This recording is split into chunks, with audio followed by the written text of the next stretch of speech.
Israel is one of the most racist countries in the world. While you'll never hear anyone in the mainstream media say this, this is actually one of the most important things you need to understand if you want to know what's happening right now.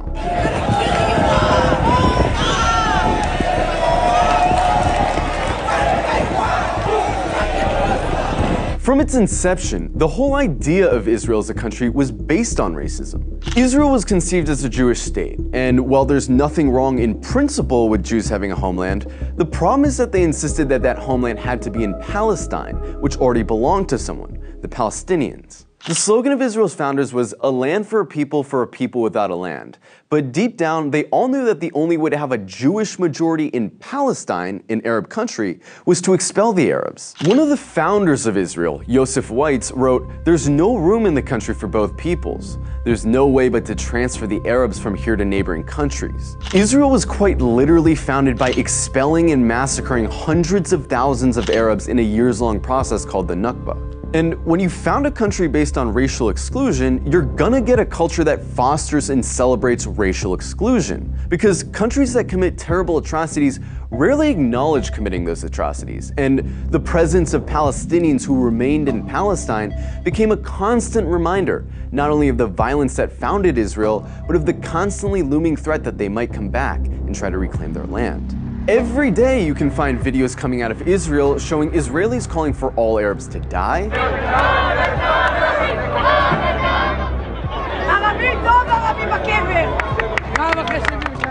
insulting the Prophet Muhammad,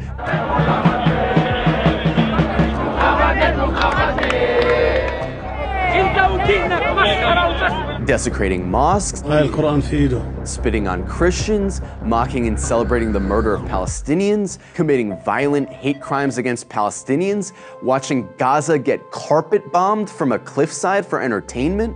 But don't just go off these anecdotes.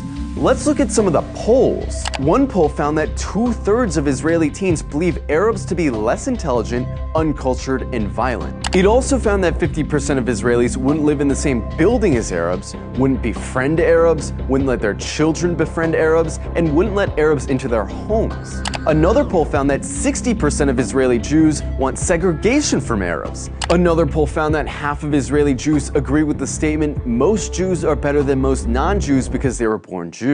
The poll also found that 88% of Israeli Jews would be disturbed if their son befriended an Arab girl, and 90% would be disturbed if their daughter befriended an Arab boy. This poll found that about half of Israeli high schoolers don't think Arabs should have the right to vote.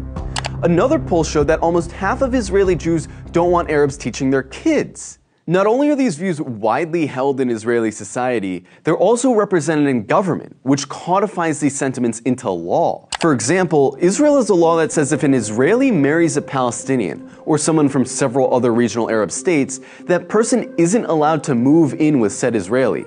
This law was passed in 2003, but it's been renewed every single year since. Israel also doesn't allow interreligious marriage to be performed in the country, which is meant to deter Jews from marrying non-Jews. In 2018, Israel passed the nation-state law, a law which has constitutional status, which says the right to exercise national self-determination, i.e. have rights, is the exclusive right of Jews, no one else. There's also the Nakba law, which makes it illegal to acknowledge the Nakba, the expulsions of Palestinians that were needed to found Israel. This would be like passing a law to make it illegal to talk about indigenous genocide or slavery in America. There's also the Admissions Committee law, which basically allows towns to operate panels that deny applications for entry based on socio-cultural compatibility, which essentially just legalizes racist housing discrimination.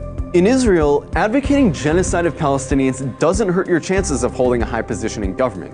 And in fact, in many cases, it helps. In 2014, Israeli lawmaker Ayelet Shaked wrote an unhinged rant on Facebook, calling all Palestinians enemy combatants and saying their mothers should be killed for giving birth to, quote, little snakes. The next year, she was appointed Minister of Justice by Benjamin Netanyahu.